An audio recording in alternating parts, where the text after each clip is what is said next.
What's up everybody, Nate here, and I feel like I'm about to make a lot of millennials mad with this one because today we're talking about retirement. Now, contrary to popular belief, retirement is definitely still possible if you take the right steps, especially when you're younger. So today I'm going to show you exactly how you can start saving for retirement in your 20s. I'm going to show you exactly what you need to do, and more importantly, exactly how much you need to save. Now, when we talk about retirement and we talk about the financial side of retirement, well, all of it ultimately comes down to mathematics, as there is a really simple equation to figure out exactly how much you need to retire, and that is something called the 4% rule. This rule states that you can pull around 4% from your entire retirement savings for around 30 years once you decide to retire. Now, 4% for you is going to look very much different than somebody else because it really just comes down to living standards. You can actually use the income that you're making now at your job. That's a really good starting point because that's how much money you're used to making right now. So when you go to retire, that's how much you'll just continue to pull out from your retirement savings. Some people want to live a little bit lavishly and they want to live a little bit larger, so they're going to pull out a little bit more, but they're still going to be pulling only 4% every year. So to give you an idea of what that means, if you save around $1.5 million, 4% of that is going to be around $60,000 every single year, and you can comfortably do that for around 30 years. Now, of course, what you're probably thinking is, well, 30 years doesn't really get me very long because if I retire in my 20s, then I'm only going to have enough money until I'm in my 50s. So if you want to go by the 4% rule, then you have two routes that you can essentially take if you want to retire in your 20s.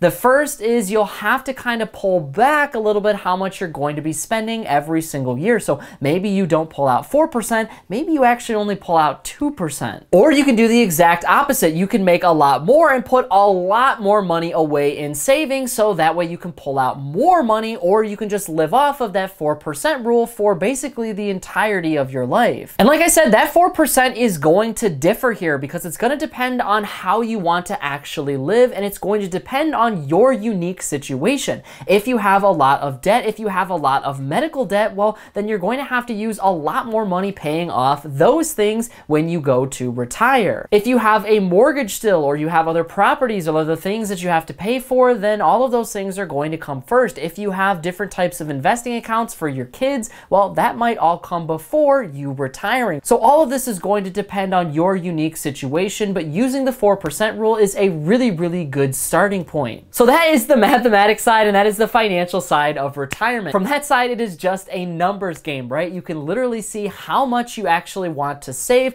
versus how much you want to withdraw every single year, and divide that by how many years you want to retire for. But to me, retirement is way more than just a numbers game. There is a lot more that goes into it, and if you are somebody that wants to retire early, you want to be a part of the FIRE movement, the Financially Independent Retired Early Club, well, then there is a lot more you need to do than just crunching some numbers. The first thing you need to do if you want to retire in your 20s or your 30s or early at all is you need to define why exactly you want to retire in the first place. There are so many people out there that work their entire life, but then they finally get to retire and they realize they have no plan ahead of them. So a lot of the times they feel unfulfilled because they didn't actually have a plan for their retirement. And I feel like one of the major reasons for this is because people kind of have this big idea of retirement, right? They feel like I work towards this whole goal my entire life, and then when I finally get there, I can do whatever I want. But what people often don't realize is that doing whatever you want can be really overwhelming, and you kind of have to have a plan in place beforehand so you can define your goals. And defining your goals early is going to be very important because it's going to determine everything that you want out of retirement. So it's going to determine how much you want to have saved up. Do you want to actually work at all when you retire, or do you want to have more of a traditional retirement where you're just hanging out on the beach somewhere? You need to figure all of that out beforehand so that way you know exactly how much to save and you know exactly how you're going to spend your time. This goal can change. Obviously, if you're 20 years old right now or you're in your 20s, this goal is most likely going to change. You don't have to have your entire life figured out, but you should have something that you want to work towards, and you should have some type of idea of how you want to live your life once you finally retire. Now, once you have your goals figured out, you need to actually start saving for retirement. And for most 20-year-olds, that is going to be through your employer's 401k plan. Most employers are going to offer something related to a 401k plan. It might be a little bit of a different type of investing account, but basically what you need to know here is that you're going to be contributing funds from your paycheck every single month towards a plan that is going to invest money on your behalf. half. All of this money is going to be tax deferred until you reach retirement age. The thing with the 401k is that it is tax deferred up front, but at some point you are going to have to pay taxes on that money when you retire. Now, the really interesting and cool part about a 401k plan is that your employer most likely is going to contribute a match based on your contributions. Basically, your employer might match up to 3% of your contributions. So if you contribute around 3% of each of your paychecks, then your employer is also going to put in around 3% to match that. And that's huge because that is literally free money. So my suggestion is, if you can and if you're able to, max out the contributions. You don't have to necessarily contribute around 3%. You could contribute less, but if you contribute the max, then your employer is also going to contribute the max. Now, 401k plan has a lot of pros and cons to it, but obviously this is free money, and when you're in your 20s, this is a really easy way to get exposure to things like stocks, bonds, and investing in general. There isn't too much work that you have to do. They do most of the work on your behalf. 401ks, though, have a contribution limit. I believe it's right around $20,000 as of 2023, which means you can only put in so much money before you have to cut that off. So one other thing that you can do is open a Roth IRA account. A Roth IRA is also an investing account, so it allows you to save towards retirement and use the money that you're making from your job in order to save for retirement. Big difference from a Roth IRA, though, is that you're going to be contributing money after taxes, so the money is not as tax deferred, but you won't have to pay taxes on it once you start pulling that money out when you retire. Again, there is contribution limits, and they're a whole lot lower than a 401k, but the whole idea here is that if you want to retire in your 20s, then you have to be saving as much as you possibly can. One really easy way to do that beyond just putting money away for a Roth IRA or a 401k is to actually set up auto saving methods at your bank. So you're actually putting a set number of dollars aside for every paycheck, and it's pretty much on autopilot. You don't have to do anything on your part because you've already set up the auto saving. And it's consistent because you're paying yourself first. The problem with saving a lot of the times is people will overspend, and then whatever they have left, they throw into their savings account. But by doing it this way, every single time you get paid, you're going to immediately put that money away into savings, so you don't have to worry about it. One thing you'll have to do when you're talking about saving and retiring early is you're going to have to save money for an emergency too. Putting money aside for a rainy day that you're not going to spend and you're not going to invest is extremely important because it gives you money that you can spend right now in case of an emergency, and it protects the rest of your assets in case you have something go wrong. Last thing you want to do is go into further debt because you don't have a savings account and something happened in your life, like your car broke down. That's going to hurt your chances of saving for retirement and retiring early. So you have to have some type of emergency savings that is going to protect your finances today and in the future. Next, try to pay off as much debt as you can and keep any new debt at an absolute minimum. Especially when it comes to credit cards can carry a super high interest rate of 20% or more. So that is going to eat away at your earning potential, and it's going to eat away at your ability to save for retirement. So you have to be extremely careful with debt, and the more that you pay off now, the more that you can contribute to your 401k or other investments that are going to help you retire early. And I know I mentioned this before, but if you are somebody in your 20s that wants to retire early, then at the end of the day, you have to do two major things. You have to save until it hurts, and then you have to invest aggressively. Putting around 3% away in your 401k is a great start, but what a lot of people don't realize is that when you finally reach retirement, well, putting away that 3% might not end up being enough. A lot of people actually end up picking up a part-time job because they realize their contributions weren't enough. If you truly want to never work again and you want to retire early, then you're going to have to save a large portion of your income. And yeah, people in the FIRE movement seriously save around 10 to 20% of their income. But the overall goal here is you're going to have to save as much as you possibly can, so that way you can invest your money. Investing here is going to be extremely key beyond just your 401k. You're going to want to have experience in a lot of different investing avenues. You're going to want to experiment with different types of investing, like real estate investing, stock market investing, commodity investing. All of these different things are going to help you build wealth for today so you can retire early. And it really just comes down to time, because the earlier that you start investing, the greater your chances at retiring early. I know this is going to be an absolutely insane example, but if you invested just $100 in the S&P 500 back in 1928, well, you would have over $500,000 today. So it really just is a numbers game. And I know that that was a long time ago, but think about it. If you invest $100 today, who knows what you could potentially have in the future? Now, I'm not saying that this is a guaranteed thing. Investing has risk. It is extremely risky to invest your money just in general. There is no guarantee that you will ever make money. And that is exactly why a lot of people have steered away from retiring in general. They say, I'm not going to save my money for retirement today because there's no guarantee that I'm going to have enough to retire in the future. And that is definitely true. There is no guarantee that even if you do all of these things right, that you will retire early, let alone retire at all. But I can guarantee you that if you don't save at all and you don't invest at all at any point in your life, then there is a 100% chance that you will never retire. So life is all about risks. So you have to kind of figure out what makes the most sense for you. And again, it comes down to you and your own personal goals here. Don't just listen to me. Don't listen to any random people on the internet. Try to figure out why you want to retire, how much you need to retire, and what exactly your goal is. Because if your goal is to retire in your 20s at some point, or maybe even in your 30s or your 40s, you are going to be extremely grateful that you made those sacrifices today in order to retire early. That is it for me, everybody. Be kind out there, and I'll see you all in the next one.